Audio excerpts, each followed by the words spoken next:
ਰੋਜ਼ਾਨਾ ਲੋਕਨਾਥ ਟੀਵੀ ਦਾ special programme prime ਮੁੱਦਾ ਦੇਖ ਰਹੇ ਹੋ ਤੁਸੀਂ ਤੇ ਮੈਂ ਹਾਂ ਲਖਵਿੰਦਰ ਸਿੰਘ ਮਾਨ ਲੈ ਕੇ ਹਾਜ਼ਰ ਹਾਂ ਪੰਜਾਬ ਦੀ ਰਾਜਨੀਤੀ ਦੀਆਂ ਕੁਝ ਵੱਡੀਆਂ ਤੇ ਅਹਿਮ ਖਬਰਾਂ। ਅੱਜ ਦੇ ਇਸ ਪ੍ਰੋਗਰਾਮ ਦੇ ਵਿੱਚ ਗੱਲਬਾਤ ਕੀਤੀ ਜਾਏਗੀ ਭਗਵੰਤ ਮਾਨ ਦੀਆਂ ਵਧਦੀਆਂ ਹੋਈਆਂ ਮੁਸ਼ਕਲਾਂ ਦੀ, क्योंकि अकाली दल ਅਤੇ कांग्रेस ने अज इकट्ठे होकर उन्होंने उपर धावा बोला वड्डे निशाने लगाए ने, वड्डे इल्ज़ाम भी लगाए ने। किस तरह के निशाने लगाए गए ने, किस तरह के इल्ज़ाम लगाए गए ने ते किस मामले को लैके इल्ज़ाम लगाए गए ने, इस बारे गलबात की जाएगी। गलबात की जाएगी सिद्धू मूसेवाले के कतल कांड की, जिसकी कि हुण तार सीधे तौर पर श्रोमणी अकाली दल बादल के नाल जुड़न लगे ने। सो एक गिरफ्तारी भी हुई है। गिरफ्तार होने वाला शख्स कौन है, अकाली दल के नाल किस तरह के संबंध ने, इस बारे विस्तार के चर्चा की जाएगी। नाल ही नाल चर्चा की जाएगी कांग्रेस के एक साबका विधायक की, जिस दियां कि मुश्किलों के विच वाधा होने लग्या है, क्योंकि घपलियां की एक सूची बन के सीएम पंजाब के मुख्य मंत्री भगवंत सिंह मान के कोल पहुँच चुकी है तो एक हफ्ते के विच कार्रवाई होने के आसार बन चुके हैं। किहड़ा वो साबका विधायक है तो किस तरह के घपलियां की सूची बन के पुजी है, इस बारे विस्तार के गलबात की जाएगी। तो गलबात करने लिए मैं नाल जुड़े ने प्रोफैसर मनजीत सिंह अणखी जी। सब तो पहला स्वागत करते हैं अणखी जी, प्राइम मुद्दा दे विच स्वागत है जी। बहुत बहुत शुक्रिया लखविंदर जी। सो अणखी सर, अज पंजाब की सियासत बहुत गरमाई हुई है तो नाल ही नाल अकाली दल अते कांग्रेस एकजुट होकर सीएम के उपर निशाने साधते हुए नज़र आ रहे हैं, भगवंत मान जी को घेरते हुए नज़र आ रहे हैं। कारण बनया एक बार फिर तो चंडीगढ़, क्योंकि अज वक्री विधान सभा बनाने लई हरियाणा को मंजूरी मिली है तो नाल ही नाल मंजूरी ये भी मिली है कि जो वक्री विधान सभा बनेगी उस दे लई उन्होंने जमीन भी चंडीगढ़ के दी जाएगी। इस तो बाद एक ट्वीट आता भगवंत सिंह मान का, जिथे कि उन्होंने विरोध करना चाहिए सी केंद्र के इस फैसले का, उत्थे उन्होंने खुद एक अनोखी मंग रख दी केंद्र सामने कि सानू भी वक्री विधान सभा बनाने के लिए जमीन अलाट की जाए तो मंजूरी भी दी जाए, जिसनूं लैके अकाली दल ਅਤੇ कांग्रेस के वालों तिखे निशाने साधे गए हैं। तो यह गल कही गई कि भगवंत सिंह मान चंडीगढ़ के उपर अपना दावा छड़ते हुए नज़र आ रहे हैं। किवें देख रहे हो पूरे घटनाक्रम को, क्योंकि सियासत चंडीगढ़ को लैके पूरे चरम ते है। लखविंदर, इस तरह है कि चंडीगढ़ हमेशा ही पंजाब ते हरियाणा के विचकार एक मेन केंद्र रहा है सत्ता का, आपसी कह सकते कि झगड़े का भी कारण रहा, क्योंकि पंजाब हमेशा ये मंग करता रहा कि चंडीगढ़ जिहड़ा सानू दिता जाए, हरियाणा उस उत्ते अपना अधिकार जरूरता रहा। सो चंडीगढ़ हमेशा दोवां राज्यों के विचकार हमेशा ही असीं कह सकते हैं एक झगड़े का केंद्र रहा है।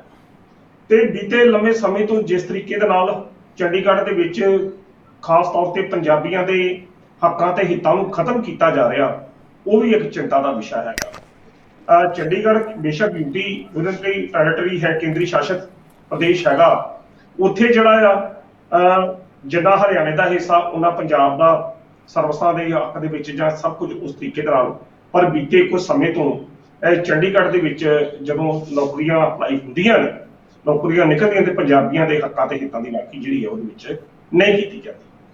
तां सो कहण दा अर्थ है कि लंबे समय तो चंडीगढ़ हमेशा वाद विवाद का विषय रहा है पंजाब ते हरियाणे दे विचकार। ते हरियाणे ने जिस तरीके नाल पिछले लंबे समय तो मंग की सी कि उन्होंने वक्री विधान सभा बनाने वास्ते जगह जिहड़ी दित्ती जाए, तां क्योंकि जिहड़ी हुण जिथे हरियाणे की विधान सभा है वो असल च पंजाब विधान सभा का ही एक हिस्सा आ, जिथे हरियाणे की विधान सभा जिहड़ी लगदी, क्योंकि 1966 दे विच जदों पंजाबी सूबे का मोर्चा लगदा, जदों पंजाबी सूबा बनदा तां उस तो बाद फिर हरियाणा होंद विच आउंदा, तां उस तो पहला ये विधान सभा जिहड़ी है जिथे अज दी मौजूदा तरीक विधान सभा पंजाब ते दूजे पासे हरियाणा दी आ, असल च ये पंजाब दी ही सांझी विधान सभा आ। 1966 दे विच इसदा कुछ हिस्सा जिहड़ा वो हरियाणे नूं दे दित्ता गया, जिथे वो अपना काम धंधा चलाउंदे आ। ते बीते कुछ समय तो ये मंग हरियाणा दी सरकारां वालों समय समय ਦੀਆਂ ਜਿਹੜੀਆਂ ਸਰਕਾਰਾਂ ਨੇ ਉਹਨਾਂ ਵੱਲੋਂ ਮੰਗ ਕੀਤੀ ਜਾਂਦੀ ਸੀ कि हरियाणे ਦੇ ਹਿੱਤਾਂ ਨੂੰ ਰੱਖ ਕੇ ਕੇਂਦਰ ਸਰਕਾਰ ਉਹਨਾਂ ਨੂੰ ਆਪਣੀ ਵਿਧਾਨ ਸਭਾ ਬਣਾਉਣ ਦੀ ਜਿਹੜੀ ਜਗ੍ਹਾ ਦੇਵੇ ਤੇ ਦਵੇ ਵੀ ਚੰਡੀਗੜ੍ਹ। ਤਾਂ ਠੀਕ ਆ, ਜਿਸ ਤਰੀਕੇ ਨਾਲ ਉੱਪਰ ਭਾਜਪਾ ਦੀ ਸਰਕਾਰ ਹੈਗੀ ਆ ਤਾਂ ਥੱਲੇ ਮਨੋਹਰ ਲਾਲ ਖੱਟੜ ਦੀ ਆ, ਤਾਂ ਉਹ ਇਹਨਾਂ ਵੱਲੋਂ ਮੰਗ ਰੱਖੀ ਗਈ ਤੇ ਭਾਰਤ ਦੇ ਗ੍ਰਹਿ ਮੰਤਰੀ ਅਮਿਤ ਸ਼ਾਹ ਉਹਨਾਂ ਵੱਲੋਂ ਇਸ ਗੱਲ ਤੇ ਸਹੀ ਜਿਹੜੀ ਆ ਉਹ ਲਾ ਦਿੱਤੀ ਗਈ ਆ ਕਿ ਠੀਕ ਆ ਤੁਸੀਂ ਚੰਡੀਗੜ੍ਹ 'ਚ ਆਪਣੀ ਵੱਖਰੀ ਵਿਧਾਨ ਸਭਾ ਜਿਹੜੀ ਬਣਾ ਸਕਦੇ ਹੋ।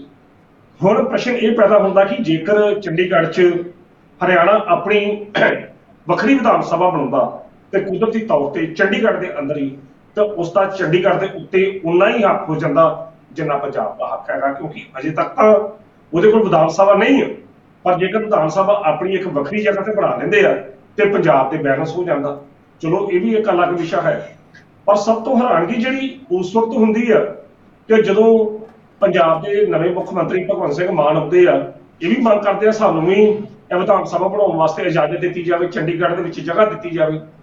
ਮਤਲਬ ਇਹ ਗੱਲ ਮੈਨੂੰ ਭਗਵੰਤ ਮਾਨ ਦੀ ਇਹ ਸਮਝ ਨਹੀਂ ਆਈ ਕਿ ਕਿਸ ਆਧਾਰ ਤੇ ਉਹਨਾਂ ਨੇ ਨਵੀਂ ਵਿਧਾਨ ਸਭਾ ਚੰਡੀਗੜ੍ਹ ਵਿੱਚ ਬਣਾਉਣ ਦੀ ਜਿਹੜੀ ਮੰਗ ਰੱਖੀ ਹੈ, ਤੇ ਨਾਲ ਹੀ ਉਹਨਾਂ ਨੇ ਇਹ ਵੀ ਗੱਲ ਕਹੀ ਪੰਜਾਬ ਦੀ ਅਤੇ ਹਰਿਆਣੇ ਦੀ ਜਿਹੜੀ ਹਾਈ ਕੋਰਟ ਆ ਉਹ ਅਲੱਗ-ਅਲੱਗ ਕਰ ਦਿੱਤੀ ਜਾਵੇ। ਚਲੋ ਇਹ ਤਾਂ ਨੁਕਤਾ ਸਮਝ ਆਉਂਦਾ, ਪਰ ਆਪਣੀ ਵਿਧਾਨ ਸਭਾ ਕਿੱਥੇ? ਤੁਹਾਡੀ ਆਪਣਾ ਬੀਤੇ ਲੰਮੇ ਸਮੇਂ ਤੋਂ 1966 ਤੋਂ ਪਹਿਲਾਂ ਦਾ ਤੁਹਾਡਾ ਉਹਦੇ ਉੱਤੇ ਕਬਜ਼ਾ ਹੈ, ਤੁਹਾਡੀ ਆਪਣੀ ਜਗ੍ਹਾ ਆ। ਤੁਸੀਂ ਕਿਸ ਆਧਾਰ ਤੇ ਮੰਗ ਰਹੇ ਜੀ ਕਿ ਤੁਸੀਂ ਸਾਨੂੰ ਵਿਧਾਨ ਸਭਾ ਬਣਾਉਣ ਦਾ ਵੱਖਰੀ ਜਗ੍ਹਾ ਦਿੱਤੀ ਜਾਵੇ? ਤੇ ਜੇਕਰ ਇਸ ਤਰੀਕੇ ਨਾਲ ਤੁਸੀਂ ਇੱਕ ਵੱਖਰੀ ਜਗ੍ਹਾ ਮੰਗ ਕਰ ਰਹੇ ਜੀ, ਤਾਂ ਇਸ ਦਾ ਸਾਫ਼ ਅਰਥ ਇਹ ਆ ਕਿ ਤੁਸੀਂ ਆਪਣਾ ਚੰਡੀਗੜ੍ਹ ਤੋਂ ਕਬਜ਼ਾ ਜਾਂ ਆਪਣਾ ਜਿਹੜਾ ਹੱਕ ਆ ਉਹ ਛੱਡ ਰਹੇ ਜੀ। ਚੰਡੀਗੜ੍ਹ ਦੇ ਉੱਤੇ ਜਿਹੜਾ ਤੁਸੀਂ ਲੈਣ ਵਾਸਤੇ ਇੱਕ ਬੀਤੇ ਲੰਮੇ ਸਮੇਂ ਤੋਂ ਲੜਾਈਆਂ ਮੋਰਚੇ ਲੱਗਦੇ ਰਹੇ ਨੇ, ਜਾਂ ਹਰ ਵਿਅਕਤੀ ਇਹ ਕਹਿੰਦਾ ਹੈ ਕਿ ਚੰਡੀਗੜ੍ਹ ਜਿਹੜਾ ਪੰਜਾਬ ਨੂੰ ਮਿਲਣਾ ਚਾਹੀਦਾ, ਇਹ ਕਿਸਮ ਦੇ ਨਾਲ ਇਹ ਦਾਅਵਾ ਤੁਸੀਂ ਆਪਣੇ ਆਪ ਹੀ ਤਿਆਗ ਦਿੱਤਾ ਜਦੋਂ ਤੁਸੀਂ ਕਹਿਤਾ ਕਿ ਸਾਨੂੰ ਵੱਖਰੀ ਜਗ੍ਹਾ ਦੇ ਦਿੱਤੀ ਜਾਵੇ ਹਰਿਆਣੇ ਦੀ ਤਰਜ਼ ਤੇ। ਤਾਂ ਕੁਦਰਤੀ ਤੌਰ ਤੇ ਫਿਰ ਜਿਹੜੀਆਂ ਦੂਜੀਆਂ ਪ੍ਰਮੁੱਖ ਵਿਰੋਧੀ ਪਾਰਟੀਆਂ ਨੇ, ਉਹਨਾਂ ਨੇ ਤਾਂ ਭਗਵੰਤ ਮਾਨ ਦੇ ਇਸ ਐਕਸ਼ਨ ਦਾ ਆਲੋਚਨਾ ਜਿਹੜੀ ਆ, ਇਸ ਵਿਰੋਧਤਾ ਤਾਂ ਉਹਨਾਂ ਨੇ ਕਰਨੀ ਹੈ, ਕਿਉਂਕਿ ਇਹ ਕਿਸੇ ਵੀ ਸੂਝਵਾਨ ਬੰਦੇ ਦੀ ਸਮਝ ਦੇ ਵਿੱਚ ਆਉਣ ਤੋਂ ਅਸਮਰੱਥ ਹੈ ਇਹ ਗੱਲ ਕਿ ਜਦੋਂ ਤੁਹਾਡੀ ਆਪਣੀ ਵਿਧਾਨ ਸਭਾ ਪੰਜਾਬ ਦੀ ਆਪਣੀ ਜਗ੍ਹਾ ਦੇ ਉੱਤੇ ਚੰਡੀਗੜ੍ਹ 'ਚ ਮੌਜੂਦ ਆ, ਤਾਂ ਫਿਰ ਤੁਸੀਂ ਨਵੀਂ ਵਿਧਾਨ ਸਭਾ ਦੀ ਕਿਉਂ ਮੰਗ ਕਰ ਰਹੇ ਜੀ?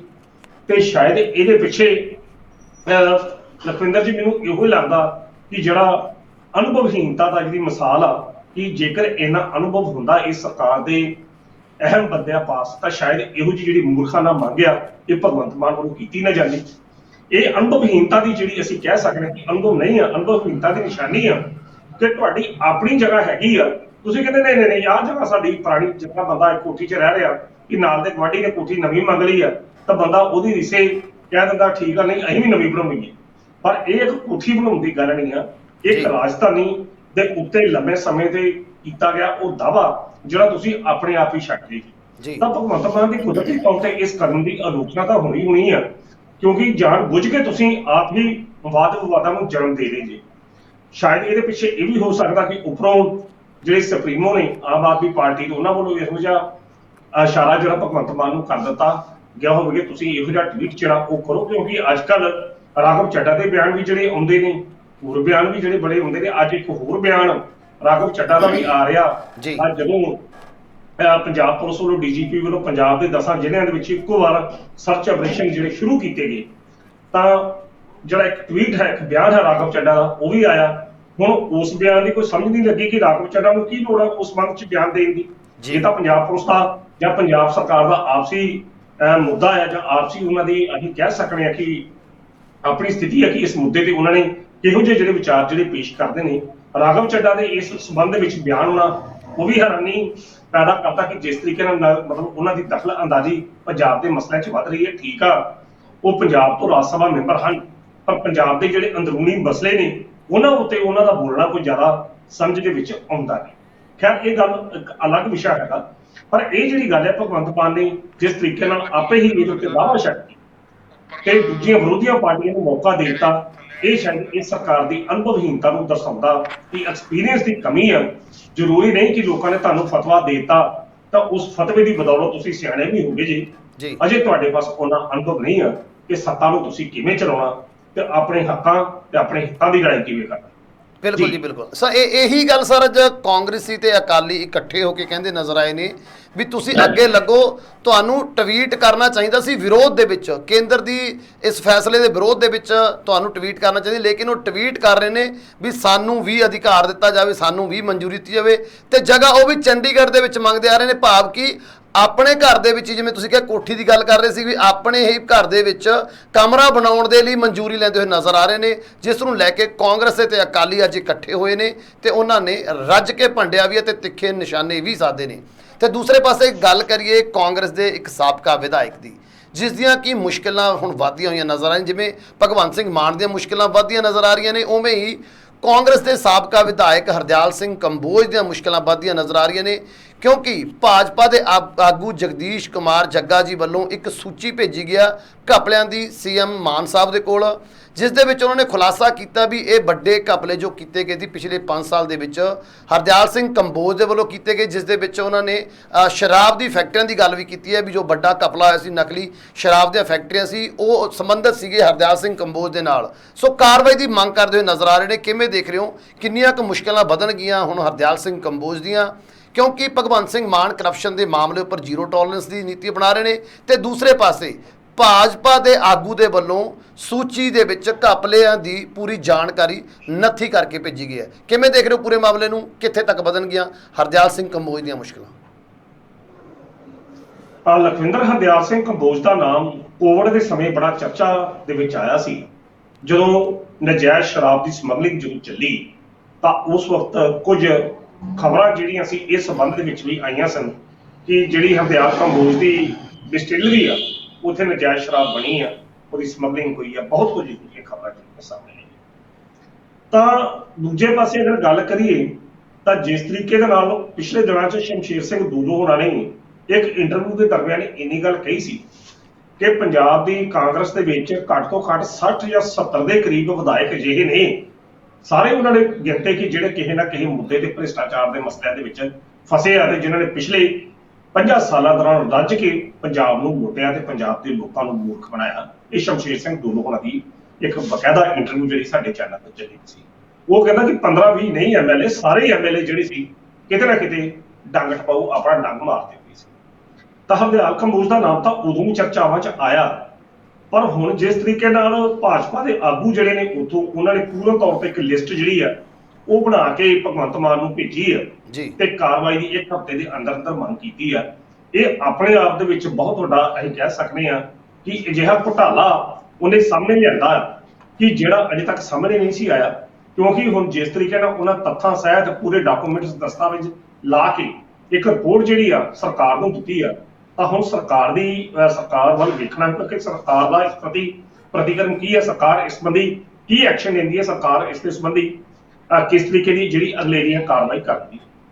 ਲਖਵਿੰਦਰ, ਅਸਲ 'ਚ ਗੱਲ ਇਹ ਹੈ ਕਿ ਬੀਤੇ ਲੰਮੇ ਸਮੇਂ ਤੋਂ ਜਿਸ ਤਰੀਕੇ ਨਾਲ ਕੈਪਟਨ ਅਮਰਿੰਦਰ ਸਿੰਘ 4.5 ਸਾਲ ਪੰਜਾਬ ਦੇ ਮੁੱਖ ਮੰਤਰੀ ਰਹੇ ਆ ਜੀ, ਉਹ ਸਿਸਵਾ ਫਾਰਮ ਤੋਂ ਬਾਹਰ ਨਹੀਂ ਨਿਕਲੇ ਤੇ ਸਿਸਵਾ ਫਾਰਮ ਤੋਂ ਬਾਹਰ ਨਾ ਨਿਕਲਣ ਕਾਰਨ ਜਿਹੜੇ ਉਹਨਾਂ ਦੇ ਥੱਲੇ ਵਿਧਾਇਕ ਸੀ ਪੂਰਨ ਤੌਰ ਤੇ ਉਹਨਾਂ ਨੇ ਰੱਜ ਕੇ ਅਯਾਸ਼ੀ ਕੀਤੀ, ਪੰਜਾਬ ਨੂੰ ਲੁੱਟਿਆ, ਠੱਗਿਆ, ਸਭ ਕੰਗਾਲ ਕੀਤਾ ਤੇ ਬਣਦਾ ਹਿੱਸਾ ਉਹ ਉੱਪਰ ਤੱਕ ਵੀ ਪਹੁੰਚਾਉਂਦੇ ਰਹੇ।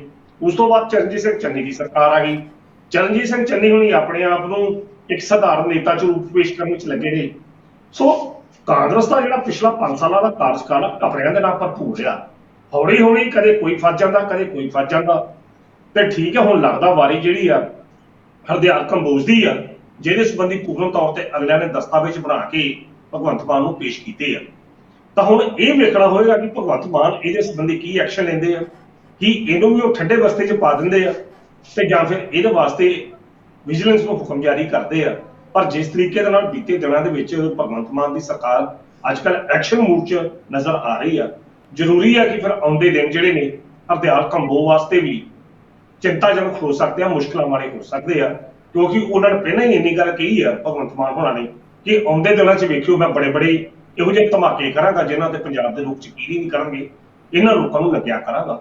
ਸੋ ਸ਼ਾਇਦ ਹੁਣ ਭਾਜਪਾ ਦੇ ਆਗੂਆਂ ਨੇ ਵੀ ਭਗਵੰਤ ਮਾਨ ਦਾ ਸਾਥ ਦੇਣਾ ਲੱਗਦਾ ਇਸ ਮੁੱਦੇ ਤੇ ਸ਼ੁਰੂ ਕਰ ਦਿੱਤਾ। ਪਰ ਦੂਜੇ ਪਾਸੇ ਬੜੀ ਹੈਰਾਨਗੀ ਹੁੰਦੀ ਆ ਕਿ ਉਹੀ ਭਾਜਪਾ ਜਿੱਥੇ ਹਰਦਿਆਲ ਕੰਬੋਜ ਵਰਗੇ ਬੰਦਿਆਂ ਦੇ ਚਿੱਠੇ ਜਿਹੜੇ ਨੇ ਉਹ ਭਗਵੰਤ ਮਾਨ ਨੂੰ ਪੇਸ਼ ਕਰਦੇ ਆ ਤੇ ਦੂਜੇ ਪਾਸੇ ਕਾਂਗਰਸ ਦੇ ਕਈ ਸਾਬਕਾ ਵਿਧਾਇਕ ਜਿਨ੍ਹਾਂ ਦੇ ਉੱਤੇ ਭ੍ਰਿਸ਼ਟਾਚਾਰ ਦੇ ਇਲਜ਼ਾਮ ਲੱਗੇ ਆ ਜਾਂ ਫਸ ਸਕਦੇ ਆ, ਉਹਨਾਂ ਨੂੰ ਆਪਣੇ ਵਿੱਚ ਸ਼ਾਮਲ ਕਰ ਰਹੀ ਆ। ਇਹ ਵੀ ਇਹ ਗੱਲ ਕਰ ਲਈ ਜਿਹੜੇ ਡਾਕਟਰ ਬਲਬੀਰ ਸਿੰਘ ਹੋਣੀ ਮੋਹਾਲੀ ਵਾਲੇ ਜਿਹੜੇ ਕਾਂਗਰਸ ਦੇ ਵਿੱਚ ਸਿਹਤ ਮੰਤਰੀ ਸਨ ਤੇ ਉਹ ਭਾਜਪਾ 'ਚ ਚਲੇ ਗਏ। ਅੱਜ ਉਹਨਾਂ ਦੇ ਨਾਮ ਤੇ ਵੀ ਜਿਹੜੀ ਇੱਕ ਟਰਸਟ ਬਣਾਇਆ, ਜਿਹੜੀ ਜ਼ਮੀਨ ਉਹਨਾਂ ਨੇ ਲੀਜ਼ ਤੇ ਲਈ ਸੀ 99 ਸਾਲ ਵਾਸਤੇ ਭਗਵੰਤ ਮਾਨ ਦੀ ਸਰਕਾਰ ਨੇ, ਉਹਨੂੰ ਵੀ ਰੱਦ ਕਰ ਦਿੱਤਾ।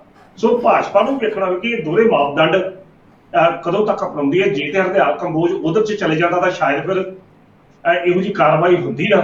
ਸੋ ਆਉਣ ਵਾਲੇ ਦਿਨਾਂ 'ਚ ਭਾਜਪਾ ਦਾ ਇੱਕ ਦੋਹਰਾ ਚਿਹਰਾ ਤੇ ਭਗਵੰਤ ਮਾਨ ਦੀ ਸਰਕਾਰ ਦੀ ਐਕਸ਼ਨ ਦੀ ਨੀਤੀ ਜਿਹੜੀ ਆ ਉਹ ਸਪਸ਼ਟ ਹੋਵੇਗੀ ਕਿ ਭਗਵੰਤ ਮਾਨ ਹੁਣੀ ਇਸ ਸੰਬੰਧੀ ਕੀ ਐਕਸ਼ਨ ਜਿਹੜਾ ਉਹ ਲੈਂਦੇ।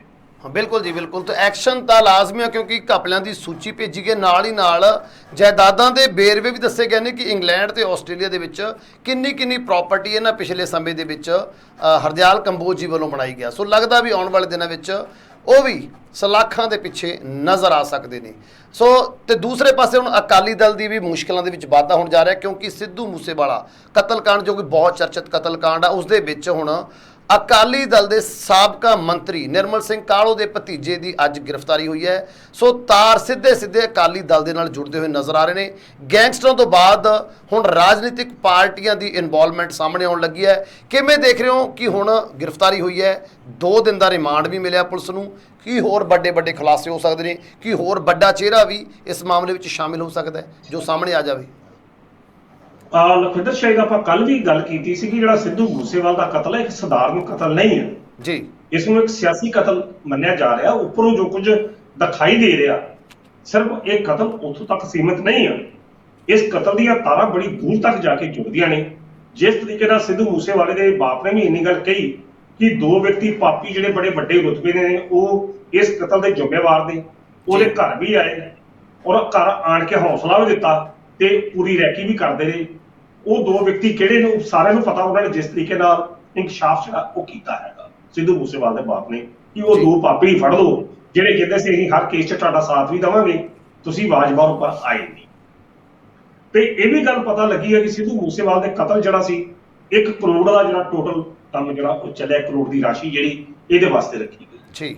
ਖੈਰ ਇਹ ਉਹ ਡਿਵੈਲਪਮੈਂਟਸ ਨੇ। ਤੇ ਜਿਹੜੀ ਹੁਣ ਡਿਵੈਲਪਮੈਂਟ ਜਿਹੜੀ ਨਵੀਂ ਸਾਹਮਣੇ ਆ ਰਹੀ ਆ, ਇਹਦੇ ਵਿੱਚ ਅੰਮ੍ਰਿਤਸਰ ਦੇ ਜਿਹੜੇ ਸਾਬਕਾ ਅਕਾਲੀ ਮੰਤਰੀ, ਸਾਬਕਾ ਅਕਾਲੀ ਸਪੀਕਰ ਨਿਰਮਲ ਸਿੰਘ ਕਾਹਲੋਂ ਦਾ ਜਿਹੜਾ ਸਖਾ ਭਤੀਜਾ ਸੰਦੀਪ ਸਿੰਘ ਕਾਹਲੋਂ, ਉਸ ਨੂੰ ਪੁਲਿਸ ਨੇ ਉਸ ਕੇਸ ਦੇ ਵਿੱਚ ਗ੍ਰਿਫਤਾਰ ਕੀਤਾ ਕਿ ਉਹ ਜਿਹੜੇ ਹਥਿਆਰ ਜਿਹੜੇ ਸਿੱਧੂ ਮੂਸੇਵਾਲੇ ਦੇ ਕਤਲ 'ਚ ਵਰਤੇ ਗਏ, ਉਹਨਾਂ ਹਥਿਆਰਾਂ ਨੂੰ ਪਹੁੰਚਾਉਣ ਦੇ ਵਿੱਚ ਜਿਹੜਾ ਸੁਖਬੀਰ ਸੀ ਉਹਨੂੰ ਪਹੁੰਚਾਉਣ ਵਿੱਚ ਫਾਰਚੂਨਰ ਜਿਹੜੀ ਸੰਦੀਪ ਕਾਹਲੋਂ ਨੇ ਆਪਣੀ ਪੇਸ਼ ਕੀਤੀ, ਉਹ ਹਥਿਆਰ ਅੰਮ੍ਰਿਤਸਰ ਤੋਂ, ਬਠਿੰਡਾ ਤੋਂ ਅੰਮ੍ਰਿਤਸਰ ਜਾਂ ਮਾਨਸਾ ਕਿਸ ਤਰੀਕੇ ਨਾਲ ਗਏ, ਉਹ ਸਾਰਾ ਪੁਲਿਸ ਦੇ ਹੱਥ ਜਿਹੜੀ ਉਹ ਗੱਲ ਜਿਹੜੀ ਉਹ ਸਾਹਮਣੇ ਆ ਗਈ ਆ।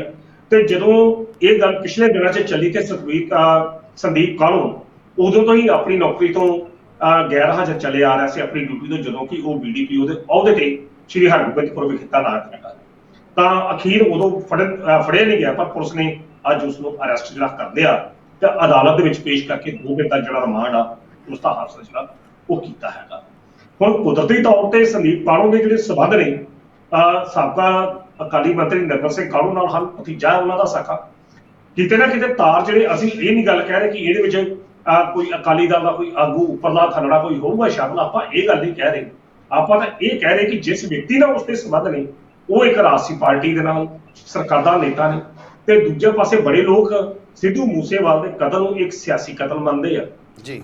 ਸੋ ਉਹਨਾਂ ਸਾਰੇ ਪ੍ਰਸੰਗ ਦੇ ਵਿੱਚ ਜਿਸ ਤਰੀਕੇ ਨਾਲ ਪੰਜਾਬ ਪੁਲਿਸ ਇਸ ਵੇਲੇ ਐਕਸ਼ਨ ਮੂਵ 'ਚ ਨਜ਼ਰ ਆ ਰਹੀ ਆ, ਕਿਉਂ ਐਕਸ਼ਨ ਮੂਵ 'ਚ ਤਾਂ ਨਜ਼ਰ ਆ ਰਹੀ ਕਿਉਂਕਿ ਪੰਜਾਬ ਪੁਲਿਸ ਦੇ ਹੱਥ ਅਜੇ ਤੱਕ ਲੱਗਾ ਹੀ ਕੱਖ ਨਹੀਂ ਆ ਸਿੱਧੂ ਮੂਸੇਵਾਲ ਦੇ ਕਤਲ 'ਚ। ਜਿਹੜੇ ਮੇਨ ਸ਼ਾਰਪ ਸ਼ੂਟਰ ਨੇ, ਸ਼ਾਰਪ ਸ਼ੂਟਰ ਜਿਹੜੇ ਚੁੱਕੀ ਉਹ ਦਿੱਲੀ ਪੁਲਿਸ ਜਾਂਦੀ ਆ, ਇਹ ਇਹੋ ਜਿਹੇ ਬੰਦੇ ਚੁੱਕੀ ਜਾਂਦੀ ਆ ਪੰਜਾਬ ਪੁਲਿਸ ਜਿਹੜੀ। ਤੇ ਜੇਕਰ ਪੰਜਾਬ ਪੁਲਿਸ ਨੇ ਹੁਣ ਸੰਦੀਪ ਕਾਹਲੋਂ ਨੂੰ ਗ੍ਰਿਫਤਾਰ ਕੀਤਾ ਤਾਂ 2 ਦਿਨ ਦਾ ਰਿਮਾਂਡ ਹਾਸਲ ਕੀਤਾ, ਤਾਂ ਕੁਦਰਤੀ ਤੌਰ ਤੇ ਪੰਜਾਬ ਪੁਲਿਸ ਦੀ ਇਹ ਕੋਸ਼ਿਸ਼ ਹੋਏਗੀ ਕਿ ਇਸ ਦਾ ਜਿਹੜਾ ਅਸਲ ਸੱਚ ਹੈ, ਇਸ ਦੀਆਂ ਅਸਲ ਤਾਰਾਂ ਕਿੱਥੋਂ ਤੱਕ ਜੁੜਦੀਆਂ ਨੇ, ਉੱਥੋਂ ਤੱਕ ਜਾ ਕੇ ਪਤਾ ਲਗਾਇਆ ਜਾ ਸਕੇ, ਤਾਂ ਜੋ ਆਪਣੀ ਉਹ ਪੰਜਾਬ ਪੁਲਿਸ ਵੀ ਵਾਹ ਖੱਟ ਸਕੇ ਤੇ ਇਸ ਕਾਤਲ ਦੇ ਅਸਲ ਕਾਤਲਾਂ ਤੱਕ ਪਹੁੰਚਿਆ ਜਾ ਸਕੇ, ਉਹਨਾਂ ਸਾਜ਼ਿਸ਼ ਬਣਾਉਣ ਵਾਲਿਆਂ ਲੋਕਾਂ ਨੂੰ ਨੰਗਾ ਕੀਤਾ ਜਾ ਸਕੇ ਜਿਨ੍ਹਾਂ ਨੇ ਇੱਕ ਪਰਦੇ ਦੇ ਪਿੱਛੇ ਰਹਿ ਕੇ ਸਾਰੀ ਕਹਾਣੀ ਜਿਹੜੀ ਰਚੀ ਹੈਗੀ ਆ। ਸੋ ਸੰਦੀਪ ਕਾਹਲੋਂ ਦੀ ਗ੍ਰਿਫਤਾਰੀ ਜਿਹੜੀ ਆ ਇਹ ਬੜੀ ਮਹੱਤਵਪੂਰਨ ਜਿਹੜੀ ਗ੍ਰਿਫਤਾਰੀ ਹੈ, ਜਿਸ ਤਰੀਕੇ ਨਾਲ ਉਹ ਦੱਸ ਰਹੇ ਆ ਕਿ ਉਹਨੇ ਹਥਿਆਰ ਆਪਣੀ ਫਾਰਚੂਨਰ ਦਿੱਤੀ, ਜਿਹੜਾ ਸੁਖਬੀਰ ਸੀ ਉਹਦੇ ਕਹਿਣ ਤੇ ਉਹਨਾਂ ਬੰਦਿਆਂ ਨੂੰ ਲੈ ਕੇ ਗਿਆ, ਉੱਥੇ ਪਹੁੰਚਾਏ ਉਹ ਹਥਿਆਰ।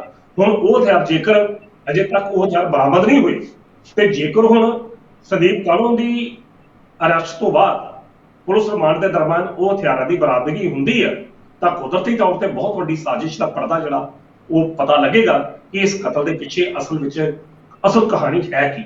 ਪੰਜਾਬ ਦੇ ਲੋਕ ਉਸ ਕਹਾਣੀ ਨੂੰ ਜਾਣਨਾ ਚਾਹੁੰਦੇ ਆ। ਸਿੱਧੂ ਮੂਸੇਵਾਲ ਦੇ ਬਾਪ ਨੇ ਅੱਜ ਇਸ਼ਾਰਿਆਂ ਦੇ ਵਿੱਚ ਇਹ ਵੀ ਗੱਲ ਕਹੀ ਹੈ ਕਿ 2 ਵਿਅਕਤੀ ਉਹਦੇ ਘਰ 'ਚ ਆਉਂਦੇ ਨੇ ਤੇ ਉਹ ਕਤਲ ਦੇ ਜ਼ਿੰਮੇਵਾਰ ਨੇ, 2 ਪਾਪੀ ਲੋਕਾਂ ਦੀ ਗੱਲ ਕੀਤੀ ਜੀ। ਇਸ ਦਾ ਮਤਲਬ ਕਿ ਉਸ ਨੂੰ ਵੀ ਪਤਾ ਕਿ ਕਿਹੜੇ ਵਿਅਕਤੀ ਨੇ ਜਿਹੜੇ ਉਸਦੇ ਬੱਚੇ ਦੇ ਕਾਤਲ ਨੇ।